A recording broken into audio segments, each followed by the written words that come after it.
Hi everyone, thank you for being here. My guest today is an investigative journalist, William Evans from Australia.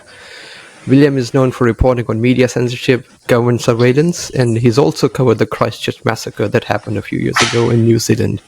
He writes for Declassified Australia. He has been reporting on Australia's revival of the old D-Notice system with British help to encourage media censorship on defence and intelligence reporting in Australia. So thank you for being here, Will. Great to be talking to you. How are you? Great, thank you for having me. Something I, sorry, if you want me to go on about the, sorry, I haven't done an interview in a while, sorry. Oh no, that's okay. We can talk about anything, yeah. Just to start off on with the D-Notice stuff I reported on. What happened actually was that Scott Morrison himself wasn't necessarily in on it. This is really a conspiracy of the public service. Now, it was reported in another media outlet that the D-notices were proposed to senior politicians in Australia, Mark Dreyfus, and I believe it was Peter Dutton, who's now lost his seat in Parliament, and Mark Dreyfus went on to be the Attorney General. But this is really an effort of the public service. What we saw in the documents is that the government agency Home Affairs, which oversees all intelligence matters, after the Secretary of Home Affairs, he's effectively the head of it, Mike Pizzullo, there were reports in the media. He was planning to have the Signals Directorate, which is Australia's surveillance agency, in the UK, the British version of the Signals Directorate, that'd be GCHQ, or in America, that'd be the NSA, or in New Zealand, it'd be the GCSB. And the way the law is in Australia is that you cannot spy on an Australian citizen. And what happened is that Mike Pizzullo was trying to change that. And when he was proposing this, and the emails in which he did this leaked to the media, and what happened is that he ordered a raid on the home of the reporter who reported those emails. I believe it was Hanneke Smethurst. I might be wrong about that. But there was a raid on her home. And then the following day, there was a raid on the ABC for reporting on the Afghan files. And after that, there was a massive public outcry. And what happened is that Pizzullo then suggested, well, we need this system to try, control the reporting on national security matters. The way he saw it is that the press was not playing ball with him. And so really, this was very much in response to, a media, which I've always personally thought the Australian media has never done much of any job, not much of a good job on reporting on, our intelligence agencies and military. I think it's always been, if anything, quite subservient, quite pro-government, quite pro-intelligence agency. Whereas even this, the way it is now, was not enough. Any sort of scrutiny was seen as a threat. And what happened after this is that they started reaching out to a British, it's not a government body per se, but it is a body staffed by military officials, which liaises with the media and tells them what to report. Now, when they did this, this created a paper trail, basically, of, because what happened is that the British military committee, it's very secret, it's existed always in some form since World War I. And when we did freedom of information requests to the Australian government, we were able to get all these British documents from the censorship board which showed like all the stories that they had intervened in one way or another on. Now, while we don't know to what extent they intervened, it's not necessarily that they killed a story, but it could be some editorial decision they made, take this out, for example. Or, maybe it could be that the journalists went to them proactively and said, we want to see if this is okay with you before publishing. And just to be clear about the extent of it. But it was quite a shocking story to see how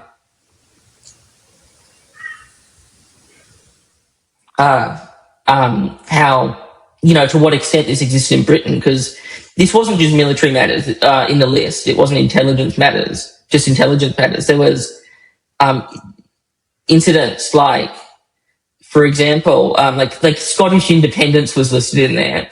That was a referendum held about a decade ago on whether Scotland should be its own country. That's obviously a domestic matter. Or in 2011, there was, it was listed riots. And in 2011, there were, riots in the UK over the police killing of a man named Mark Duggan. That's clearly a domestic matter. And it's weird to see, a military board intervening in such things.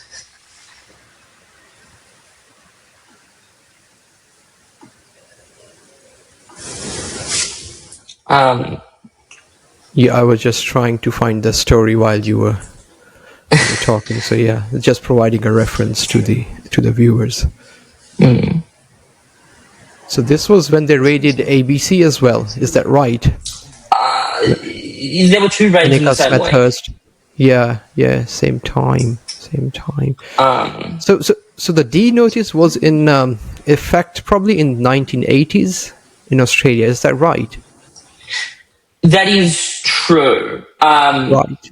But it is my understanding that really wasn't ever followed or taken seriously, and eventually the government gave up with the effort. Because, for example, the Australian Secret Intelligence Service, which is one of Australia's spy agencies, for example, you were not supposed to talk about that. That was under a D notice, and the media still did to some extent talk about them. Or, like, for example, like for 30 years, if you know about there was, in the 1950s, there were these two Soviet embassy officers who were recruited by ASIO, which is like Australia's version of MI5, hand over their information. For 30 years, like the most pressing matter on that was the whereabouts of the Petrovs. And not much is known about it, the Australian system either. But it hasn't been in use for like 40 years now. So can you think of a reason why there's push now to reintroduce it? Well, this goes back to Mike Pizzula. I think this was an effort brought forth by a few very narcissistic men, very egotistical, who did not like that they were personally implicated in the stories in the media, and they wanted to exercise editorial control over the media. I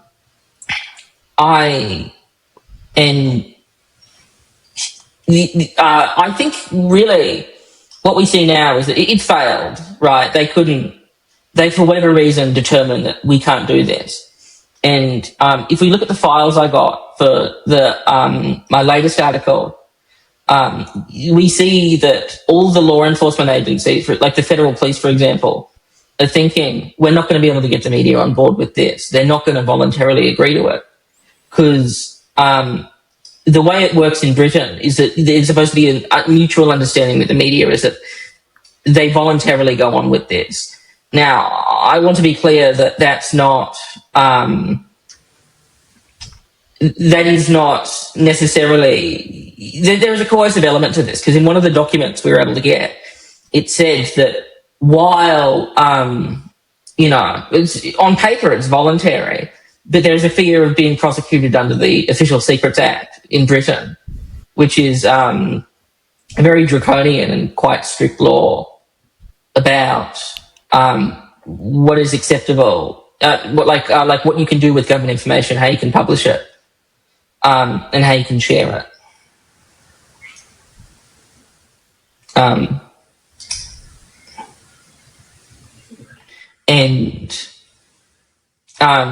Actually, Mike Pizziolo, in Australia, there is what's called the Independent National Security Legislation Monitor. And whenever there's like national security laws, like a few years after they pass, he's supposed to read them. And for Australia's, he did a review a few years ago on, I think the current one, his name is Jake Blight, but he did a review of Australia's laws on publishing secret material. And it was, he, and in one of the public hearings for it, the idea of de-notices was brought up. Oh, no, sorry, not a public, it was a written submission. Sorry, I got that confused with a parliamentary hearing. Sorry, I hope am I making sense? Sorry.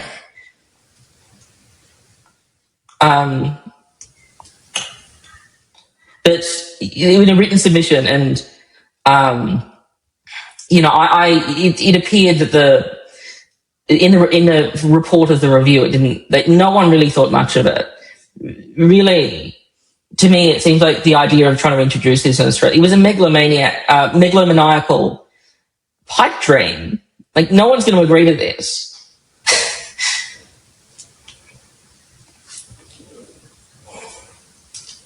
But I guess we sort of see censorship right now, even without this de-notice in media. I mean, because most of the stuff that happens around the world, in which, let's say, for example, America is the culprit, doesn't get reported very much in Australia, I guess. So, or there's an anti-China angle in Australian media also, and this recent Israel-America war on Iran, so the media is pro-war over here as far as I can tell, except for a couple of independent journalists that are probably on YouTube. So would it matter if the de-notice comes into effect? Because the media, I think, seems already pretty biased, the mainstream or the corporate media. What do you think? Well, I'd agree. I remember when I first started looking into the story a year ago, I was thinking, who would find such a thing necessary? Because we already have a very pro-America,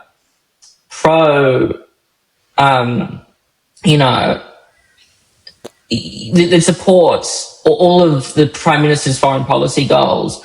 That's very, avoids any kind of skepticism of what the government's doing.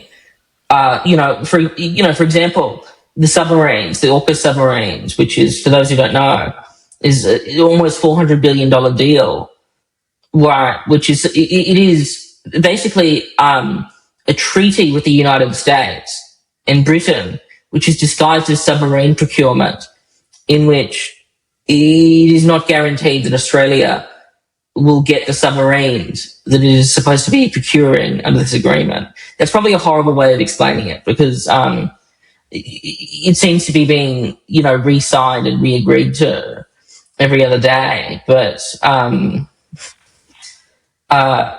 example, there's very little skepticism around that in the media. Or for example, in Australia's own foreign interventions, just a few years ago, Australian troops and police were deployed into the Solomons. There's very little focus on Australia's own foreign policy activities. In the Pacific, we're doing all these state building activities. We're sending these cops over there. We're sending, the ADF to do state building exercises, and train police. And there's very little coverage of that.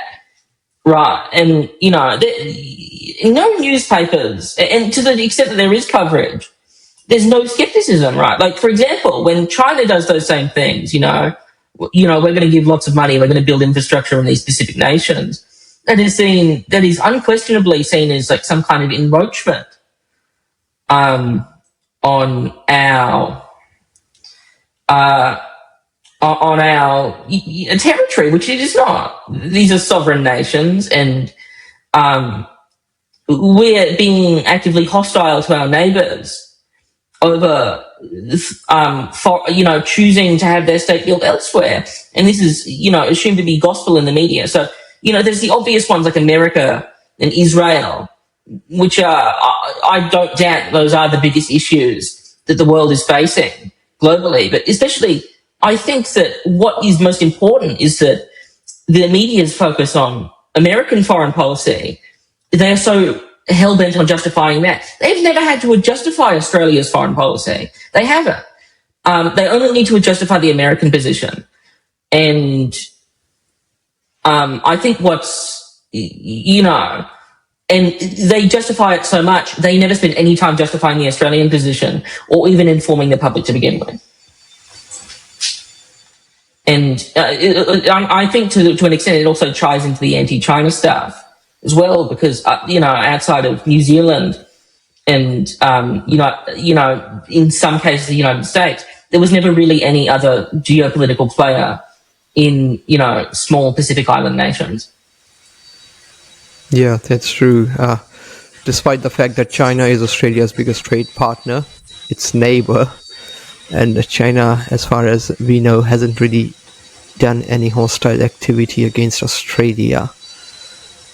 And there are a lot of Chinese students who come to Australia for study in universities over here. They bring a lot of tourism as well. If you go to Melbourne CBD, there are many Asian restaurants, and you will see a lot of Chinese and other Asian people over there. So I'm not sure why make China your enemy when it's your biggest trading partner. It takes most of your resources, iron, all the other minerals.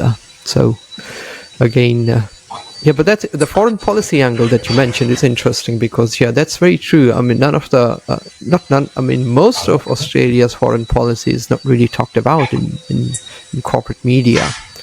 It's mainly because people don't really care about it. They're mostly concerned about their own domestic day-to-day life, I guess. I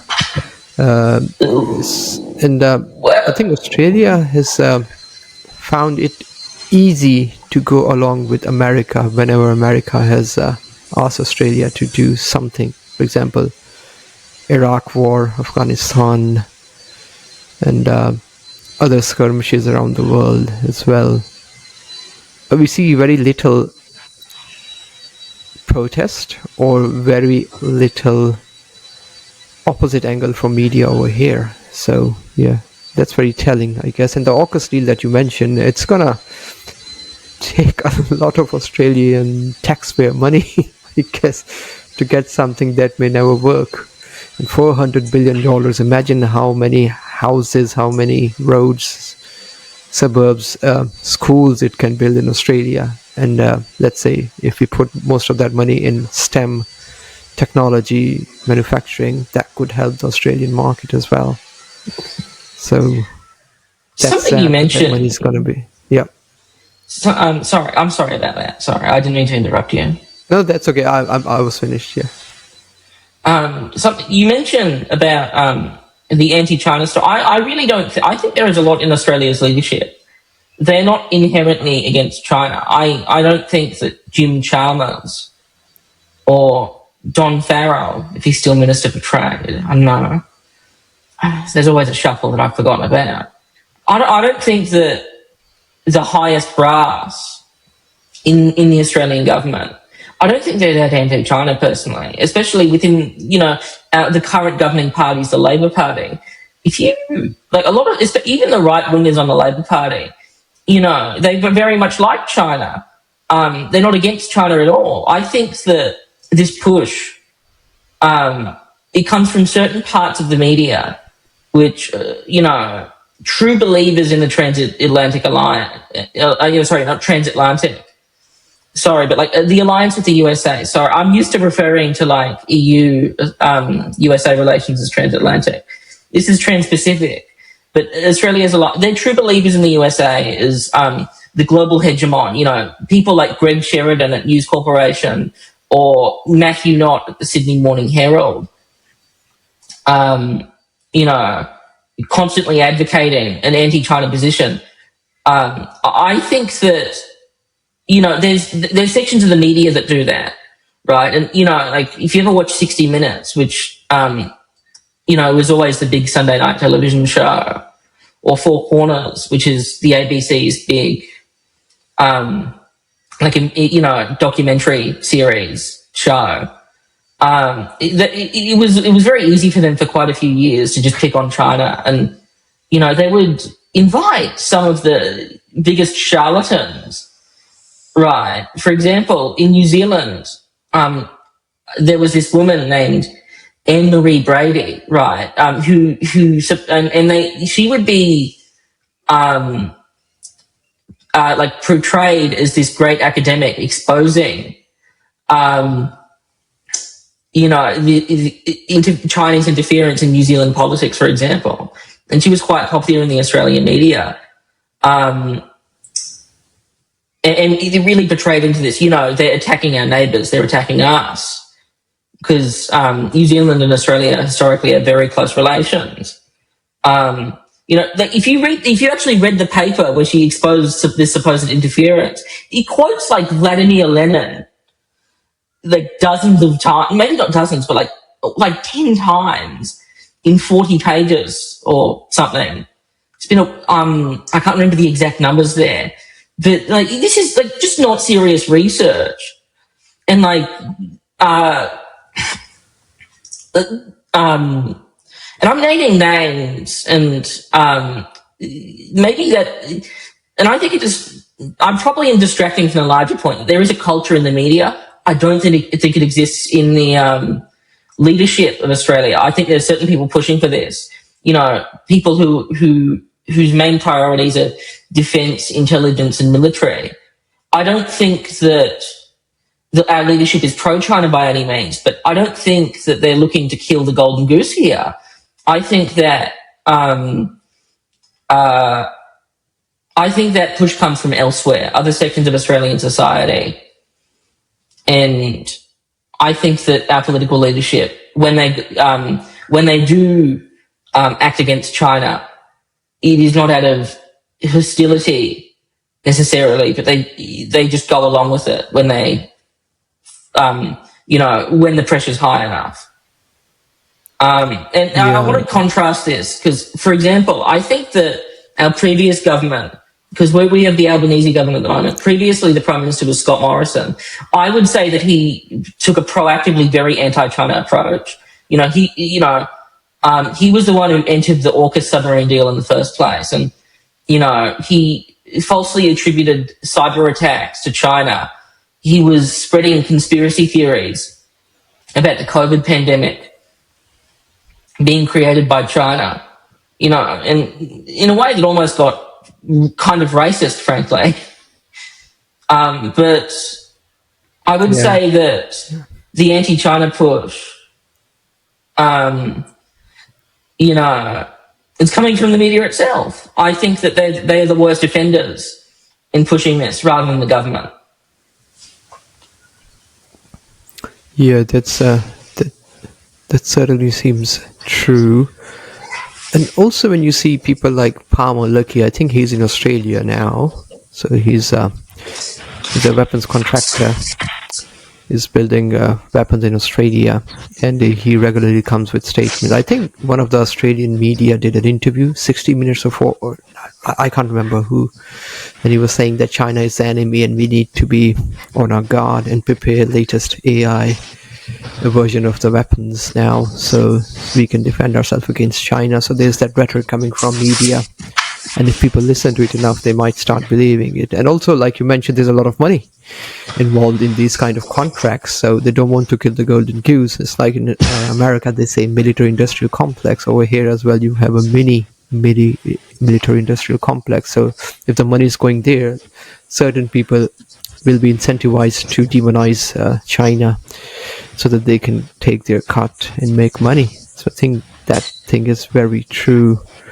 But again, when it comes to foreign policy of Australia, I don't think doesn't have its own foreign policy in the world. I think it does mostly what America tells it to do.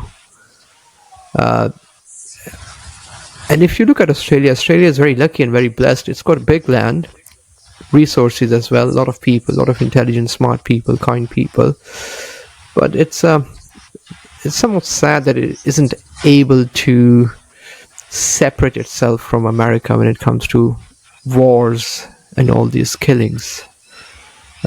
What's your take on that? I mean, do you think we would see a separation between Australia and America in future, or is it going to continue like that? Because, I mean, if you look at the latest war, with Iran has shown that even though America is still a global military power, it can obliterate any country. It can obliterate Earth many times over from its nukes. It is still sort of defeatable in terms of military, and Iran has shown that. So, and also with the rise of China as well, and China is rising to peaceful methods through BRICS and trade deals with other countries. Do you think we will see a shift between Australia and America in future? No, not at all. I don't see any political willpower. I think we have a very Anglophile, American-phile political class, and I think that it has kind of become gospel or wisdom in Australia that the United States is necessary to protect us from China. I think that in what the anti-China push we saw in the late 2010s, it might not be as strong. You know, I think that the anti-China stuff in the media has way calmed down since after the pandemic. And I'm very surprised about that, because at the time I was thinking, like, oh my God, like, this is never going to end. Like, oh, we might actually, like, start the draft or something. Maybe not that bad, but it was quite intense. Whereas, now I think I think while it has calmed down, it's a lasting effect. And that, with, I believe, the existing culture of just kind of trusting America.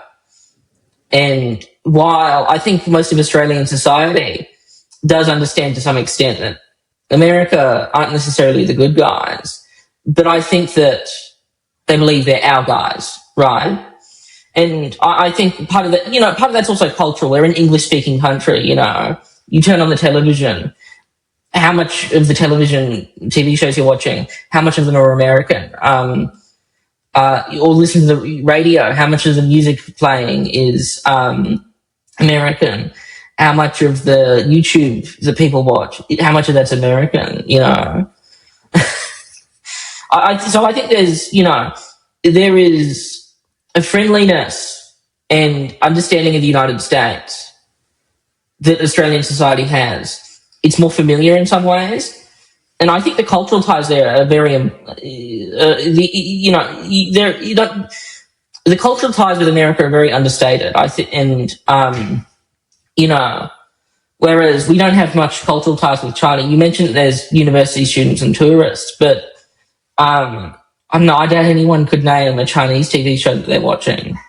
And I know that isn't everything, but when we talk about how the people of Australia are perceiving this and what their political wills are, we need to consider that they don't hold China in any regard at all. They don't, and when they do, they're never hearing a good thing about it. Yeah, that's I tend to agree with you over here. Despite the fact that China has done so much when it comes to research and technology and improving human life in China. I mean, Australia's GDP is $2 trillion. China's is around $20 trillion, 10 times more than Australia. And I think in 1990s, China's GDP was lower than Australia. So in just 20, 30 years, China has surpassed Australia 10 times over. And also when it comes to, let's say, renewable energy, electric vehicles, artificial intelligence, robotics, advanced manufacturing. China is number one, and Australia doesn't really have any of these industries. Imagine if a portion of that $400 billion that's going to AUKUS could be invested in science and technology in Australia. Imagine where would we be in terms of progress. Australia doesn't even have a single electric vehicle car brand. So, I mean, that tells you everything about Australia's advancement, despite the fact that Australians are very smart.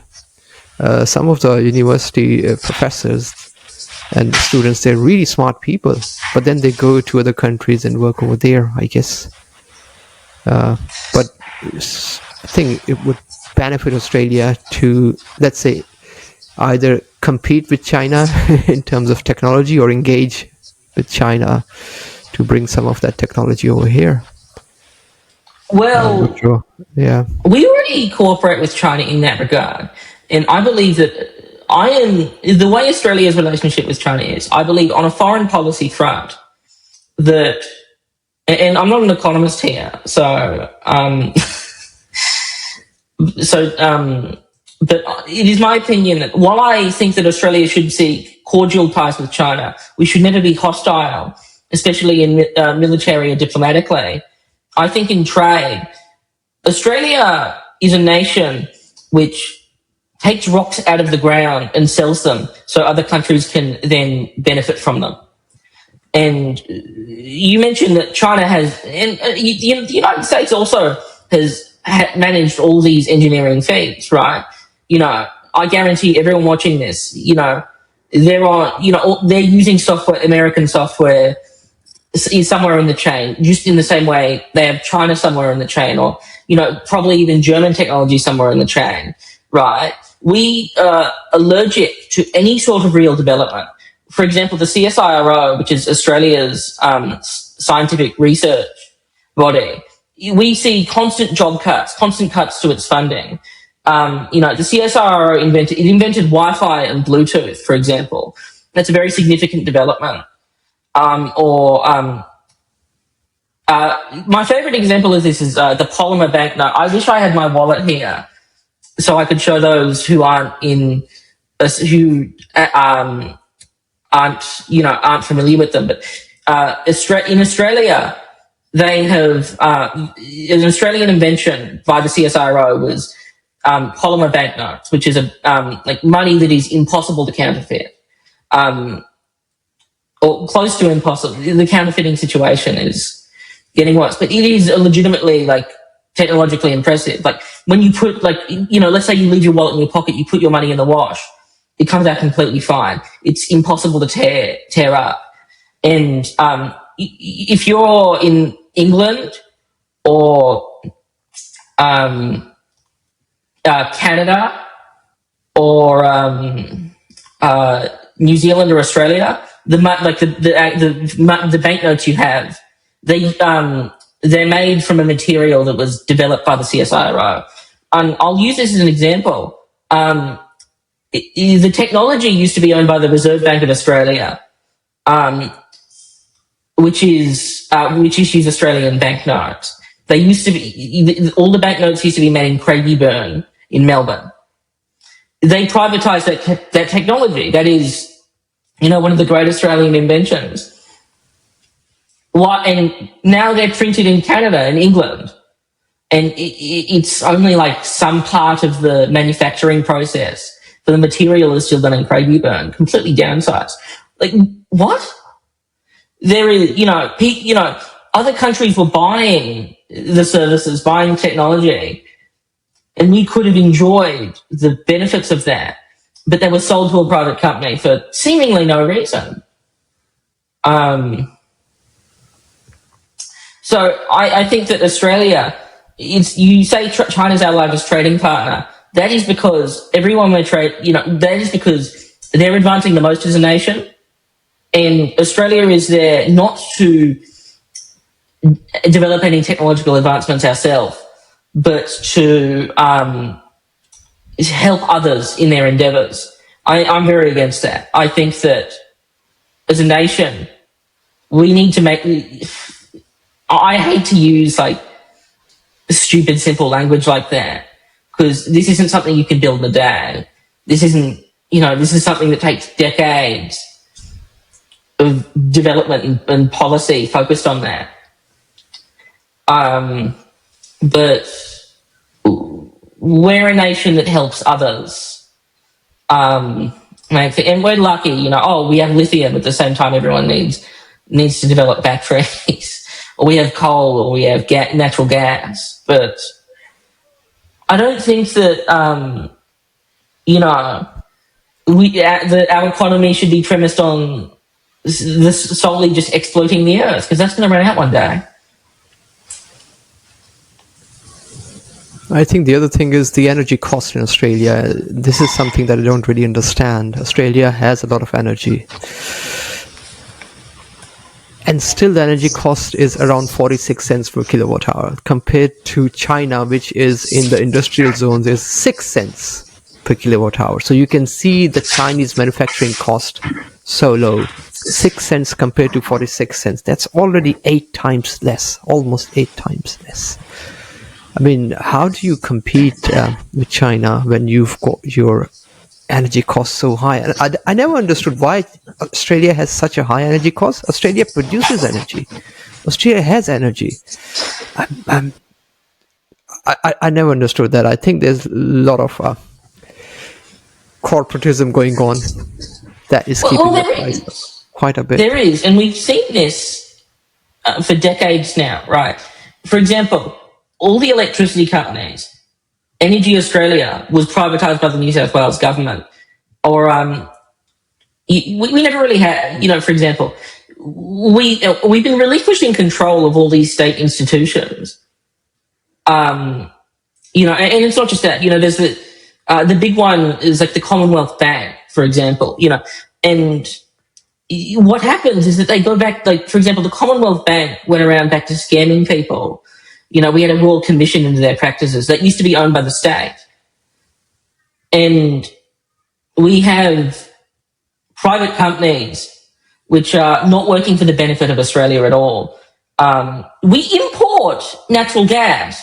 Australia is either, depending on the day, it's the number 1 or number 2 liquefied gas exporter.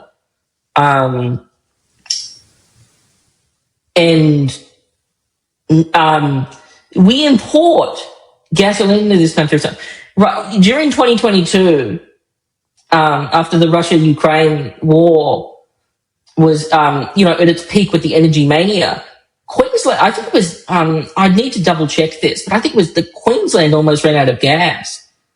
That is not a tenable situation where we're not keeping this for ourselves. We are willing to let people go, go hungry or go without electricity, maybe even. We're willing to risk that. So a private company can export our goods, right? Like, for example, we have large natural gas reserves. We're seeing the Iran crisis right now. We should be we see the price of natural gas has gone all the way up. Qatar, who competes with us in exports, they cannot feasibly export natural gas because the Strait of Hormuz is closed. We're the number 1 competitor nation to them, I think. I might be wrong about that, but we compete nonetheless. We should be seeing the fruits of that. We should be benefiting greatly, but, you say, think about how much $400 billion over a decade could build us. Think of like all the revenue that could get right now. I know that's kind of like a disaster capitalism sort of view of the world, but everyone else, like, there's other countries that benefit from it. Why shouldn't we? Why should we have a society which is meant to enrich foreign shareholders of Woodside Energy? Because I'm not the first person to say this, and I don't take everything I say as gospel, because I might have gotten something wrong, because energy isn't my strong suit. I'm not an economist, and I'm not the first person to realise that Australia is being... The Australia Institute, I believe they're called, has done quite a lot of good work on, how Australia has just been completely rorted by the energy industry. But the lucky country is... who's the lucky one here? Is it us? Yeah, exactly. I mean, that's why I say Australia is blessed. A lot of solar power, potential, natural gas, mining resources, and still our foreign policy is tied to America, I guess so. And certainly we could have done so much better in Australia when it comes to technology, science, electric vehicles, all these kind of things. And like you mentioned, the cuts in CSIRO, the budget cuts, and that's not how countries progress when they have to compete with someone like China or America in terms of technology. It becomes really difficult to compete with these kind of nations. I think you can sort of see where Europe is heading now. So hardly any new thing comes out of Europe these days.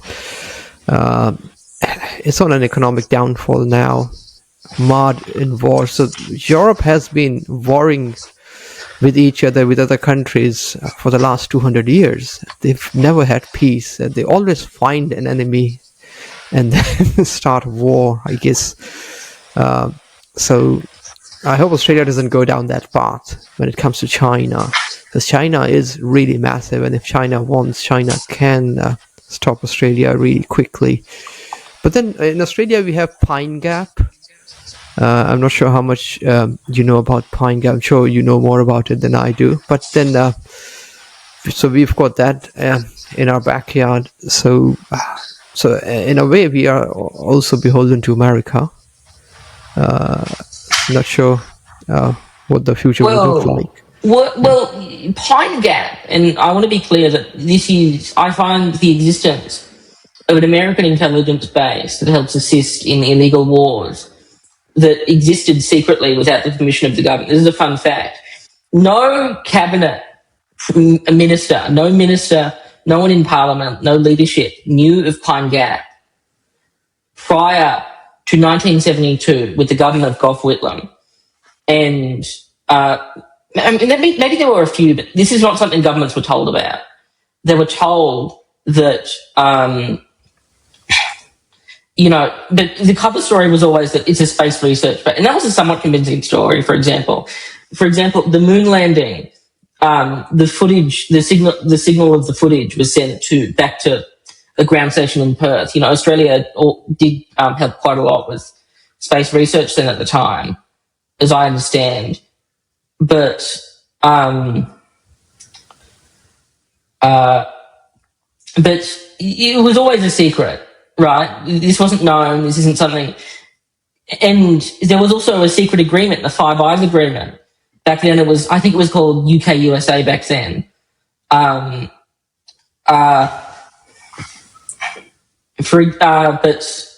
sorry, I'm just trying to collect my memory here.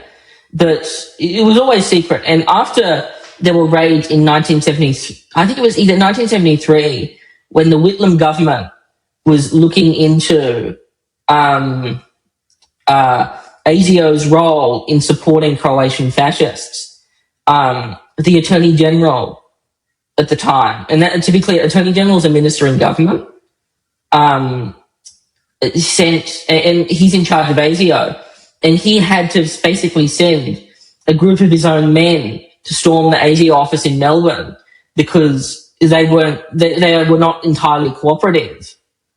And that's when they found mention of Pine Gap as a surveillance base, and it was being used in Vietnam and Cambodia, completely behind their backs. And the Gough Whitlam government had a very, I'd say to an extent, anti-American foreign policy. they wanted to move. I wouldn't say that they wanted to get rid of the Americans completely, but they wanted to move towards more non-aligned, right? This isn't like, they're not shouting death to America. Whatever you think of that, that wasn't Gough Whitlam's goal. Gough Whitlam himself, who was the Prime Minister at the time, just to be clear, he was a very anti-communist person. But, for example, he was a strong supporter of North Vietnam in the Vietnam War. He took Australian troops out of Vietnam. He ended the draft for Vietnam. And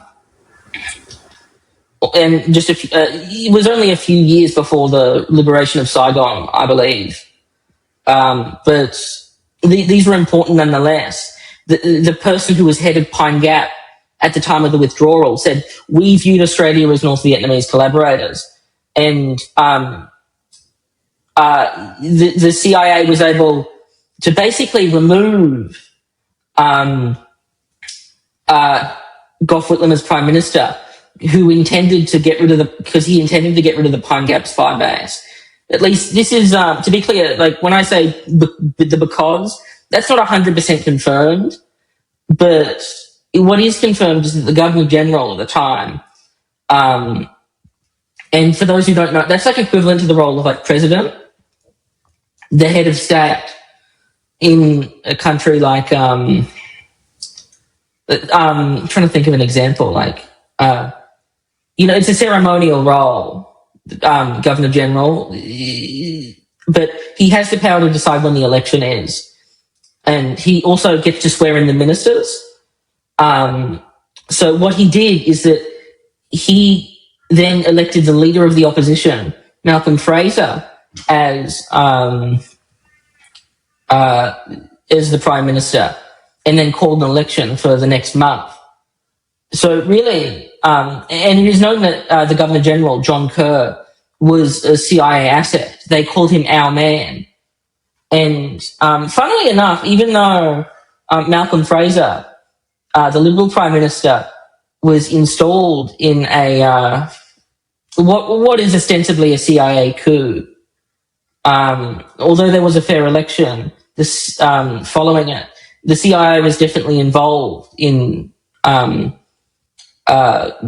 Kerr's decision to call an election and dismiss Gough Whitlam as Prime Minister. But funnily enough, Malcolm Fraser, he went on to write a book called Dangerous Allies about how the American alliance works to our detriment. He endorsed Greens candidates in the 2013 election because of how he saw the Liberal and Labor policies as so damaging.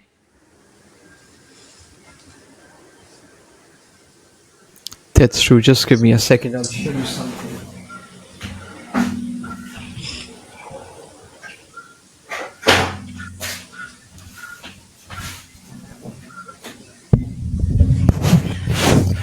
So I think that's the book. I've been reading this.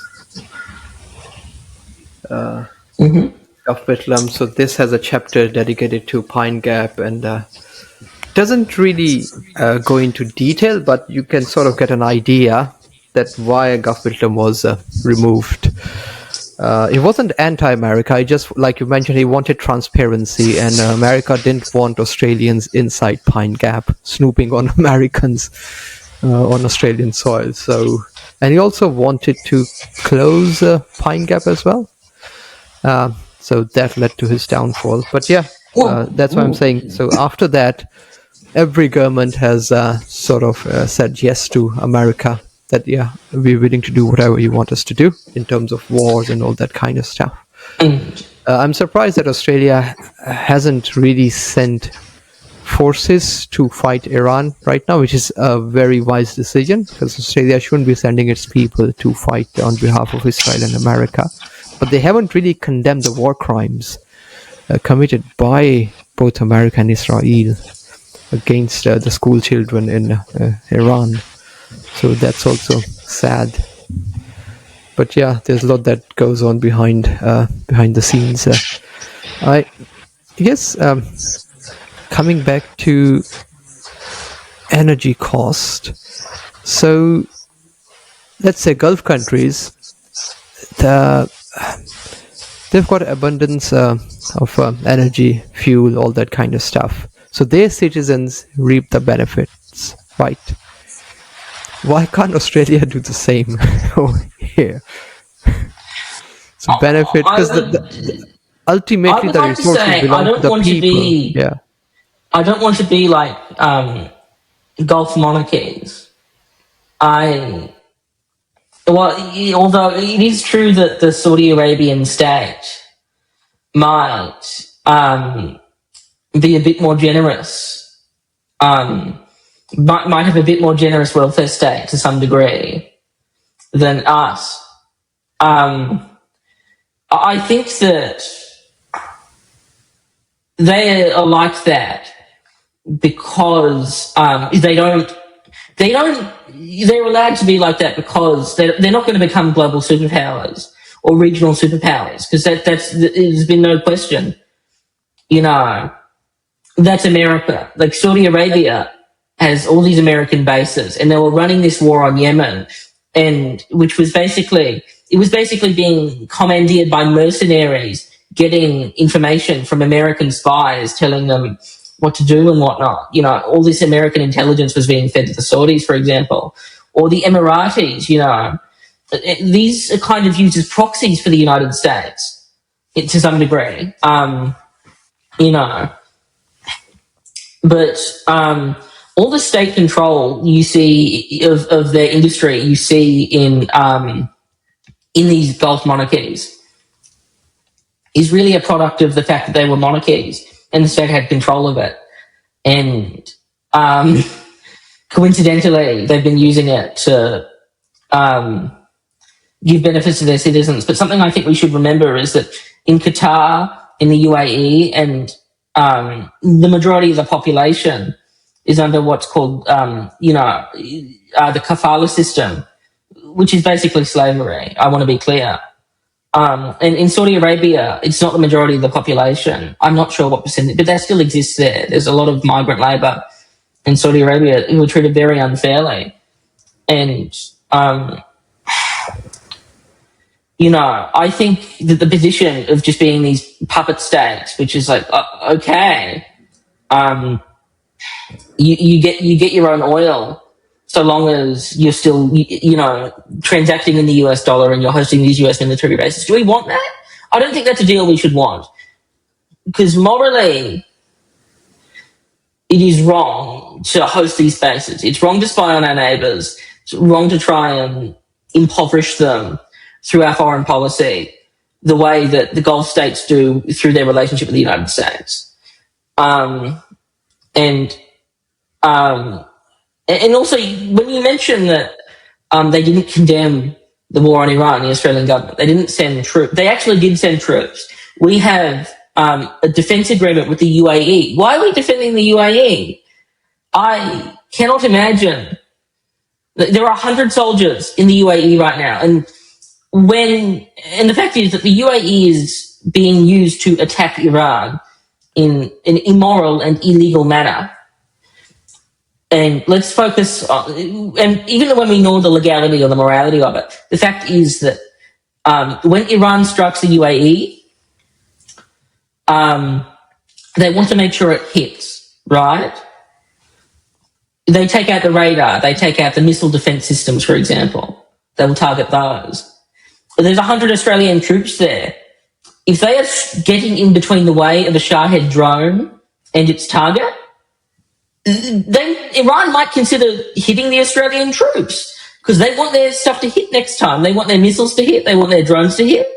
And that is putting them in danger's way, because if you're stopping them from attacking these military assets, then you are a military asset yourself, and you're a party to the war.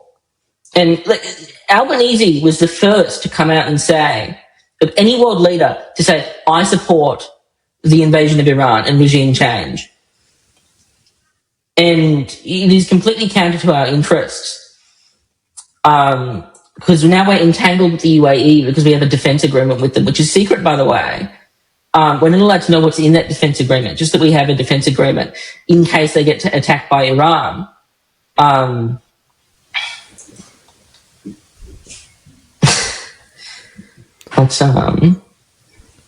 So the way they did it was very that's smart. The way Australia said they're just going to send troops to UAE was to defend Australian assets in UAE. That was the wording they used. So I hope no Australian dies. Iran has demonstrated that it can aptly target targets in Gulf countries from where Iran was being targeted by America and Israel. But there's a country, so in Europe, Norway has nationalized most of its energy. Just choose this site to clear. So yeah, Norway has successfully nationalized its energy resources, and the cost is around 10 to 12 cents per kilowatt hour. So they've done it, and they're a democracy, sort of a democracy, you can say. So I see no reason why Australia cannot do it. David Pocock from Tasmania is actively speaking to lower the cost of energy and to have more transparency where the actual cost lies. So he's sort of doing the good work, but I don't see Australian government doing anything, I guess, because the energy costs are just gonna keep going up and up and up, and that's gonna take down the industry, manufacturing in Australia also, because everything is tied to energy at the end of the day. What we see in policy is that, for example, like removing the fuel tax temporarily. The reason that Norway is allowed to have the reason Norway has such cheap electricity and energy is because they have built a system over decades. This takes decades of policy, this takes decades of work to get into a position. And it's same with housing, right? Cities that have wonderful public housing and state housing, it's taken decades to build of intentional policy. And this is a drawback that, we have governments that put temporary fixes on, right? All the, meanwhile, China, they have, multiple, they're planning 5, 10, 15 years ahead in the future. They have these 5-year plans that they put in. And I don't see any long-term strategy. And whenever we do have a long-term strategy, then, and usually these are put in by Labor, and for all their imperfections and perceived failures, they are better than what whoever opposes them is going to put in. And, whenever the Liberals get in, they completely go in and fuck it up, right? And I'm not trying to ignore, like, for example, in the 80s and 90s, Labor went crazy with the neoliberalism. They got rid of our last state industry, right? For example, Telstra that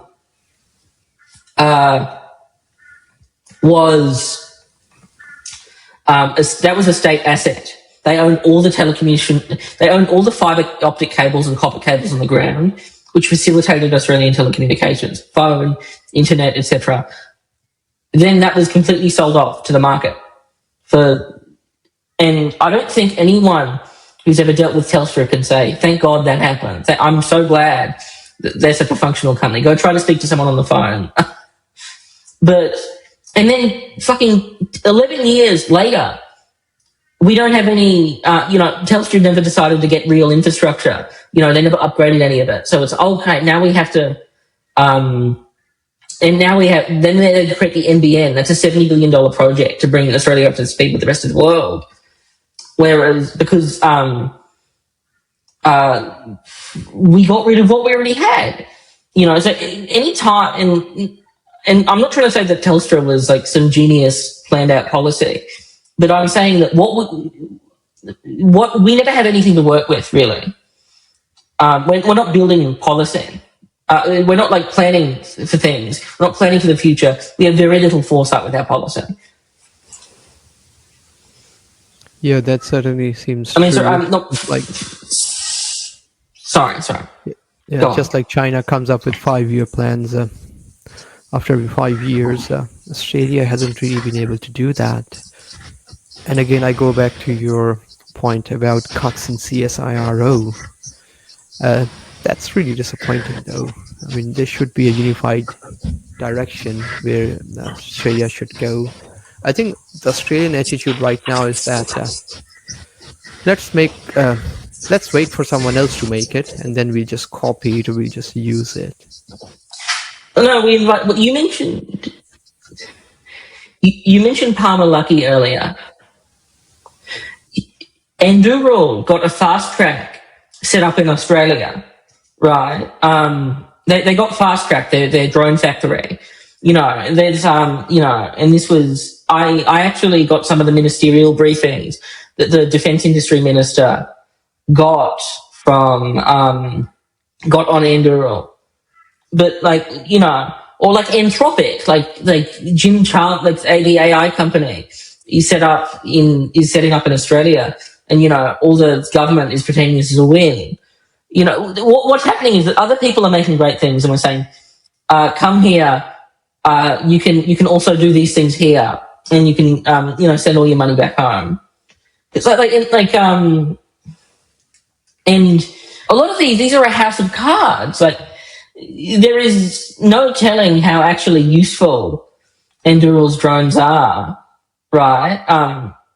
Or, for example, Anthropic. That is a company that has tens of billions of dollars in commitments on building data centers with no plans on funding it. And we're attaching ourselves to all these like disasters in waiting, really. Not that either inviting either two companies in is a big policy, but something like the way that the ministers act. Like, is this really all you see for us? And I feel like a bit of I'm opining on all of this. I want to just say that I'm not the best at public policy. This is kind of outside of my comfort zone. So I don't know if I'm wrong. Please tell me. But this is at least how it appears to me, that there's very little vision. Yeah. Imagine some of that money going to medical research, improving people's life, spending on manufacturing and things and products that actually improve, say aged care facilities, all these kind of things that would have been beneficial for the public. Because at the end of the day, this is all going to weapons. And again, weapons are used in wars. So what are you investing on? That's the thing. And no matter what you do, I mean, America has a $1.5 trillion defense budget now. It's more than all the rest of the companies combined. Iran had a $10 billion defense budget. 10 billion compared to 1.5 trillion. And what is important to mention is that prior to defense budget, that is always significantly, that's going to be like a soldier's salaries. But with these Trump increases, it's gone from about it's like 800, 900 billion before to like $1 trillion, then 1.5. Like, the fuck do they plan on spending that on? Because I think that if there's anything the Iran situation has shown us, you can't just shove your technology at it, right? Or Afghanistan, that's a 20-year war. It did not, did shoving all the planes, did that defeat the Taliban? No, it fell within the day. It fell within the day they left, right? As the Royal Australian Air Force planes were leaving, the Taliban is taking over the capital. Or like in Iraq, we invaded Iraq and we're still fighting there. We still fought there 10 years later, unable to defeat ISIS. It took significant effort from a number of countries. to try to defeat ISIS in Iraq, for example. That was a 10-year issue. Or in Vietnam, they had all the world, the whole world was fighting North Vietnam, and they were still able to defeat the Americans. And Australia was, to a lesser extent, a belligerent, but not any significant numbers compared to the United States. But you cannot, I think, the lesson that people refuse to learn is that you can't just throw fucking hardware at things. You need a real army. You need real reasons to be doing any of this to begin with. Yeah, that's true. And Taliban was America's creation anyway when they started setting up those terrorist camps in Afghanistan and Pakistan to defeat Russia in 1970s and 80s. Pakistani government told them, don't do that. But then what they did, they killed the democratically elected prime minister of Pakistan, elected a military dictator who said, yeah, you can build Taliban terrorist camps in Pakistan and Afghanistan. So Taliban were CIA assets. Osama bin Laden was trained by America in Afghanistan. So they were trying to fight their own and didn't really work out. After 20 years, they replaced Taliban with Taliban. And in Iran, I think after 6 days, they replaced a Khomeini with a Khomeini. So yeah, they haven't really done anything. That's the thing. I mean, the way I see it is that the Iranian leadership prior to March the 1st or February 28th, time zones, but the Iranian leadership on February the 28th, 2026 was cautious, right? Whenever they had struck Israel or struck American assets, it was always with hesitancy and the knowledge that there would, there would only be one strike. There would never be more to follow up, right? And I think that, the military the IRGC was always kind of pissed about this, seemingly, that when they're never allowed to really do anything, by the sounds of it. I at least thought that was, and I want to say I don't speak Farsi, so my insight on what's actually going on is limited, and that's just my perception. Don't take me for gospel. Don't take my word for gospel. But what they did is that they got rid of the political leadership, who was very, compared to what we have now, very restrained, right? And what was left is the military was there to respond, and and the fact is that Iran is a situation where even if you can just shut down a few ships, then the rest won't be insured because the risk is too high to be insurer. And as long as the military is doing that, that's 20% of the world's energy trade or oil trade cut off, and they're attacking oil. And it is my belief that this would not have happened previously. They wouldn't have attacked assets in the Gulf if the political leadership was still in place that was there prior to the invasion. But they targeted that, and they left the military to respond. And I think that's something they're going to come to regret, personally. Yeah, no, that's true. And it was America who violated the JCPOA agreement. Iran was abiding by it. There was no IAEA report that Iran was building nuclear weapon. They might build one now, from the looks of it. But I mean, I go back to what Jeffrey Sachs was saying probably a few years ago, that Iran has been trying to talk to American leadership for the last 15 years to come to an equitable solution to all this, but they haven't been able to get inside, let's say, the political circles. So there is no desire from America to actually talk to Iran. They just want to bring back, monarchy like they have in Gulf countries, who will just abide by what America wants. But now, like you mentioned, this new government is sort of slightly more aggressive and different. they were completely willing to do that, really.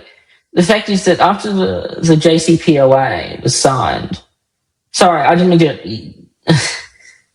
go on. After the JCPOA was signed, the way I saw it was that Iran, they were much less aggressive, much less hostile towards the United States, really. And, they had all this European investment. They were ordering Boeing planes. They were, I think they were either ordering Boeing or Airbus planes, but they had all this investment in them. And really, I think there was a road to normalization there. It wasn't perfect. It wasn't the relations of two countries. It wasn't the normal relations. There was still somewhat hostility in the air. But this agreement, I think it really was paving a way for a path to normalization with Iran, where they still have their place in the region, but they're undermining America much less, right? They were still in Syria. They were still committed to, going, they were still committed to arming Hezbollah to some extent. But it was much less directly hostile to America than what you saw before 2015. And if I was the president of America, I would probably have been very happy with what that deal got, because in my opinion, that provided a pathway to, because of all the investment, now they're intertwined with you, policy-wise, economic-wise, because of all the investment and stuff, they begin to rely on the global, your American systems, the American banking system, etc., stuff they wanted to have before. And the way I see it is that Trump completely got rid of that. They could have cultivated Iran to being much more obedient. And, they missed that. Not to say that Iran was obedient during that short period of time when the JCPOA was in place. It's always been a country very, very proud of its independence. But it's certainly better for the United States than what there is before. And it is based on a false premise. There's no development of a nuclear weapon. There's no proof of that at all. No one's ever... When the nuclear inspectors went in from the IAEA, they found the last time there was any effort to build a nuclear weapon was in 2003. Yeah, so Abbas Araghchi, the foreign minister of Iran, he's met with Putin. He's met with the Chinese foreign minister as well. So I think now Iran has probably realized that they're coming out of this much more stronger. If America doesn't bomb the entire country, Iran will come out of it as a stronger nation now, which is why they are building stronger ties with China and Russia. And China has already said it's not going to abide by the new sanctions that America has imposed on Iran. So you can see sort of a new global order appearing in West Asia, I guess. And I've always thought that Iran, Oman, Jordan, Qatar, if something happens, they will group together. UAE, Bahrain, Kuwait will side with Israel, and Saudi Arabia will probably go wherever the power is, because Saudis, they don't want to fight. They just go wherever the power is. So I see a new bloc forming in West Asia, I guess. Hopefully peaceful, I guess, because I think Israel has also realized that it can be bombed as well. Although Israel probably a couple of days ago was urging United States to attack Iranian energy infrastructure, all the energy infrastructures, which is again a war crime. I'm not sure whether America is going to do that or not. They might still in future. I'm not sure. I would have to disagree that Iran is coming out of this stronger, because the fact is that the Americans went in, they bombed all these houses, these schools. For example, they bombed that I think it was an oil refinery in Tehran that's poisoning a city of 10 million people. A country cannot last when it is a state of war. It's, they're destroying the roads, the bridges that, that transport the food, transport all the goods. really, I've always been worried about is, while when Iran is at this state of war, how long are they going to be able to hold on for? Because while they may have the military power, they still need the rest of society to back that up. They still need a functioning country, and maybe the soldiers are still running, the drones are still running, but are the farms still running? The supermarket's still running? Are people still going to work, etc.? Like, that needs to be in place as well. And that's my big worry. That and I know I'm kind of explaining it. And I feel like a simpleton when I explain these basic things, because everyone already knows that. But that really is the big worry for me, at least, is that they're not going to hold on. And I think that, and I don't think America should win this. I think that America needs to lose. America shouldn't be able to destroy a country or its soul. Really. So there's a lot of damage in Iran. Almost 2 million people were made homeless in the first week when Israel and America attacked Iran. There's a lot of infrastructure damage. A lot of universities have been bombed by Israel and America in Iran. Schools as well, bridges you mentioned. But I think they're coming out of it as a stronger nation, I guess. And the people, I mean, I was talking to an Iranian doctor. She doesn't live in Iran, and most people don't really side with Ayatollah. Even in Iran, they don't really side with Ayatollah. But when the country is being bombed by two different countries, Israel and America, they just come together. That was the sort of sense I got when I was talking to the doctor. And she doesn't live in Iran; she lives outside of Iran. She said that, yeah, it's our country, even though we don't like the government, but we will have to side with the government in defending our country. So that's the sense I get. Because the government is never the loser here. Like I said, the military, they've been able to stay in place. The government, there's some form of government. There seems to be like, there's no regime change. The government, they have won the regime change war. They managed to stay in. But the fact is that in the society, okay, let's say most people don't agree with the Ayatollah. Most people don't agree with the president. You live next to your neighbor, not your president, and it's, your fucking your neighbor's family who are dead or something. It's it is at a societal level that when this belligerent has come to destroy everything you've built, no one's ever going to accept that. No.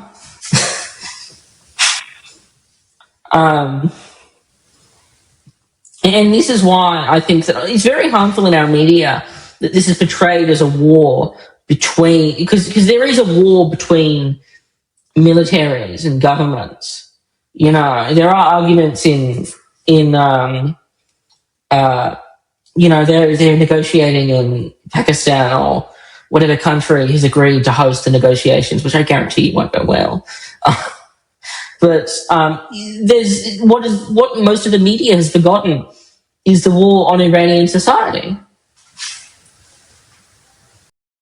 Yeah, no one is reporting. No one in Australia is reporting on the damages sustained by Iran, and they are massive, massive damages. Which is why they're trying to get some money by imposing tax on ships if they pass through Strait of Hormuz. They need money, and they are not backing down from their proposal or from their points as well.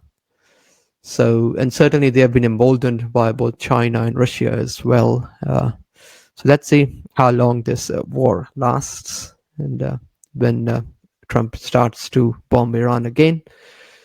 But I guess war is to no one's benefit. I mean, the only way America would win is if it can bomb the entire country. And that's always my point, that that's the only way America can win. It has to bomb entire Iran.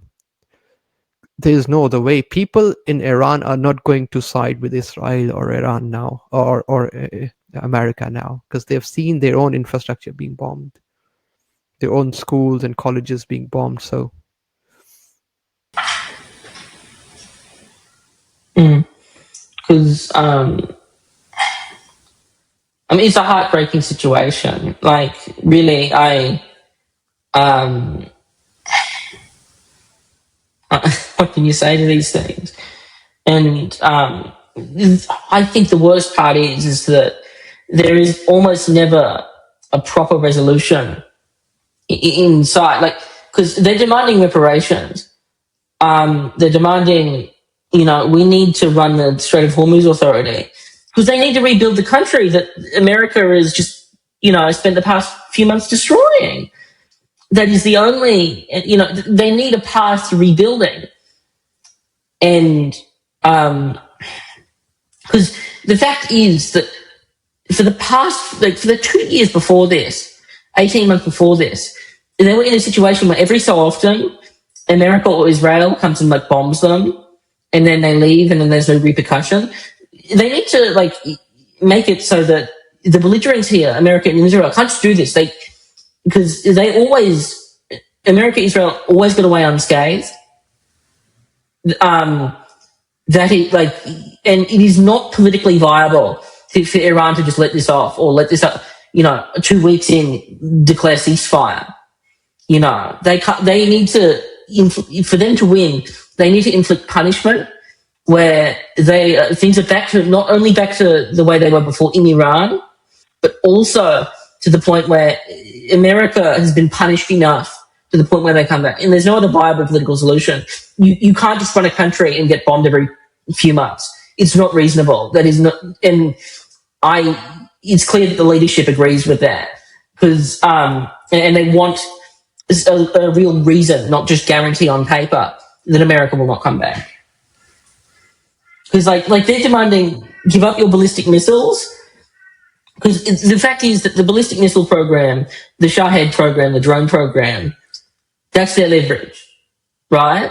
As long as they can make sure that, as long as they can stop ships from going through, that's their leverage. And that's the only real way that they can fight back. Because Iran they barely have they don't have an air force, effectively. They don't have a proper navy. They don't have any of this. They don't have proper military assets.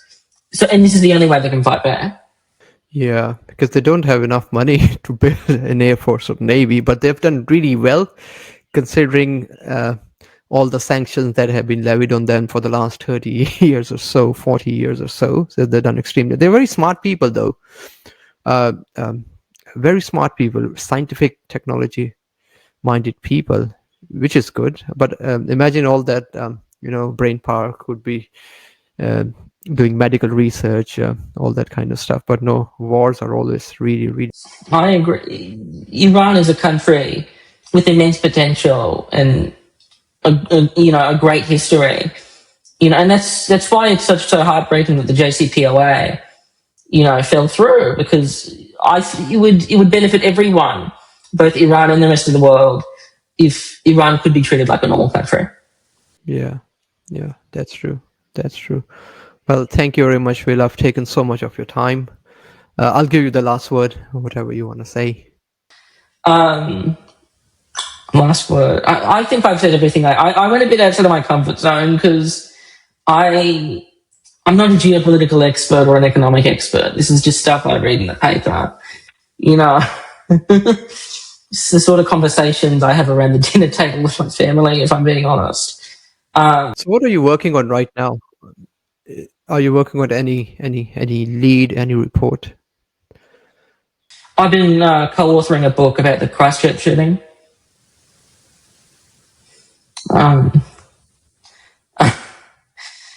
It'll be done when it's done, and but I mean, I'm always working on story. I'm still studying in university, so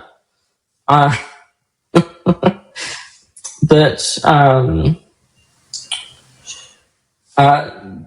there's more good stuff to come if that's what you're worried about. Now I'll keep an eye on your articles. Yeah. Thank you very much. And Declassified thank you so much for Australia. having me. No. Thank you for taking the time to talk to me. It's just one last question. So this Declassified Australia, is that so it's similar to Declassified UK, is that right? It's a website, it's, Australian military intelligence staff, security staff. To be clear, it's not Declassified UK, different team. And I want to be clear, I don't work for Declassified Australia. I'm not employed by them. Although, I have although I will say the editor of Declassified, he's been very supportive of me. They're great people over at Declassified. Anyone in Australia, sign up to sign up for their stuff in your inbox. They have a Substack, so you can get their emails and stuff. They have an Instagram where they post their stuff, or Twitter. Great source of news, great people. I write for them sometimes, but I'm not employed by them, just to be clear. Great independent media outlet.